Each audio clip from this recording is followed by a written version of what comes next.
Guys, magandang hapon. Ngayon magsusumpit tayo. Ready ng ating mga gamit. Bibigyan ko kayo ng konting tips paano pagtingin ng yung discharge ng baboy kung standing heat siya. Tingnan natin guys. Una-una, tingnan nyo yung yan, yung discharge. Dapat ganyan na, parang cloudy. Yan, di ba? Yan. Yan ang dapat ang discharge. Merong baboy na hindi nalaki masyado ang pipi, pero may discharge. Tapos pag inano mo yan guys, malagkit yan. Yan, malagkit yan. Ngayon, ititest naman natin siya. Kaso hindi ko masakyan at meron dito nakagano dito. Pressure back test na lang natin guys. Yan. Yan guys, ginagawa ko. Ang baboy hindi ang papalag. Oh, tinamutay nga guys. Kilig yan. Lalo na pag sinakyan yan. Kasi hindi ko masakyan at may nakano sa taas. Pero pressure back test ang ginagawa ko guys. Pag ang baboy pumalag na ginanyan, hindi yan kandi guys. Oh, guys, ayan kamay ko guys. Yan. Ayan yung mga tips guys. Ngayon susumpitan ko na siya guys.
Talagang masikip.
Ayan guys, tigil ang baboy, hindi nagalaw.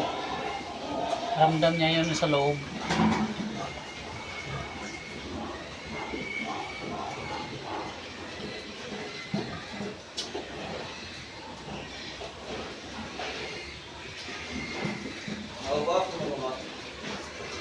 Alal, natiray 4 na lang. Sa isang box na yun.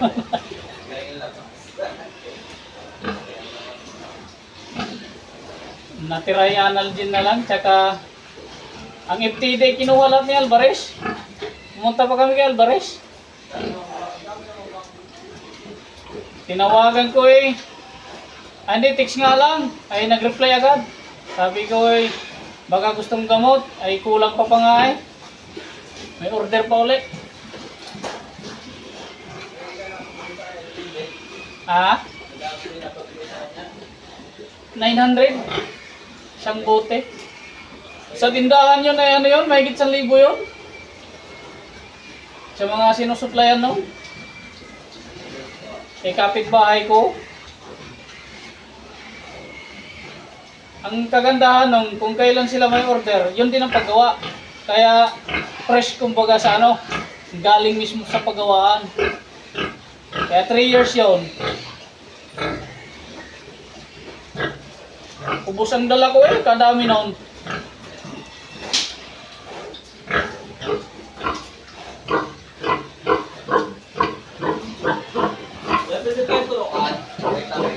Ang alin? Yung dalawang inahinga. Yung tinutukitan mo yan. Huwag na. Kailangan isang hindi. Oo. Baka masyadong mainit ang katawan.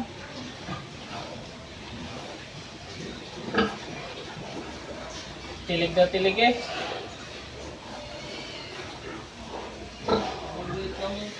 Kaya hindi ako makasigurado sa iyo kung bandi o hindi. Pero pinaya ko siya kanina. Ah. Baka Basta ang importante may basa pipi. malaki. Malagkit.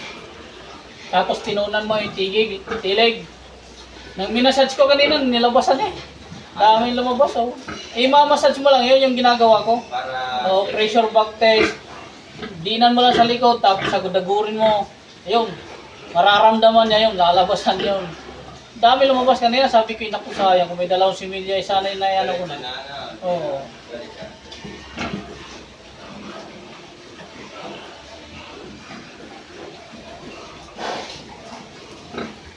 Pagod si Commander eh. Nakadali sa daang maganda eh. Oo. Mga baklaw. Tulog eh, nang iniwan ko.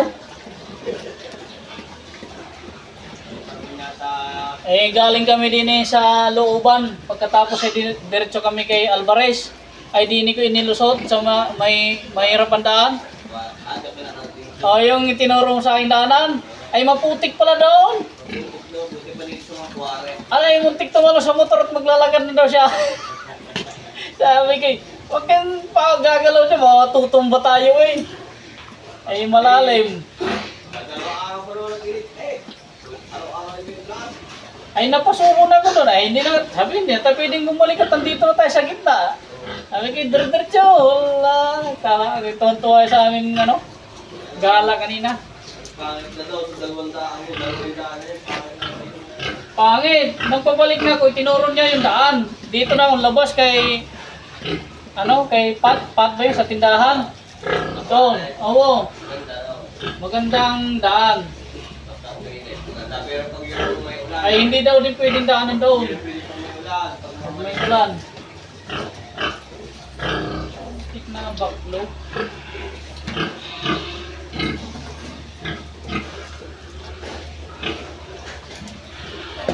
Ang sayangan.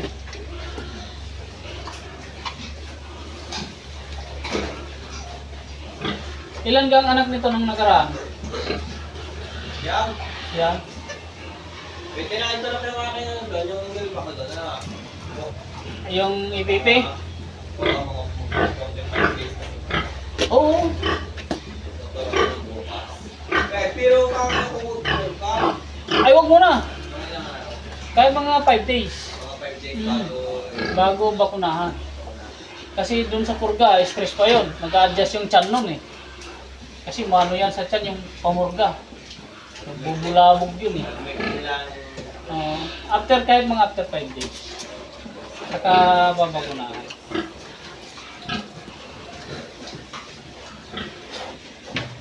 lalagyan ko ng base. Ang alin? Ayan. Na? Lalong nadidistract siya pag may pagkain.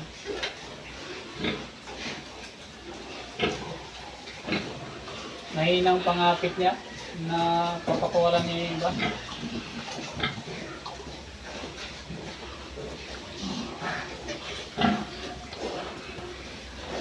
Siyempre, niya. Wala naman ba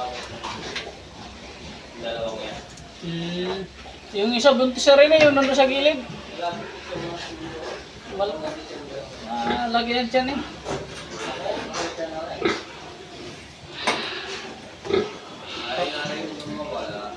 Nabilis ng panahon. Balik muna guys. Mataas ang memory. Maubos ang memory.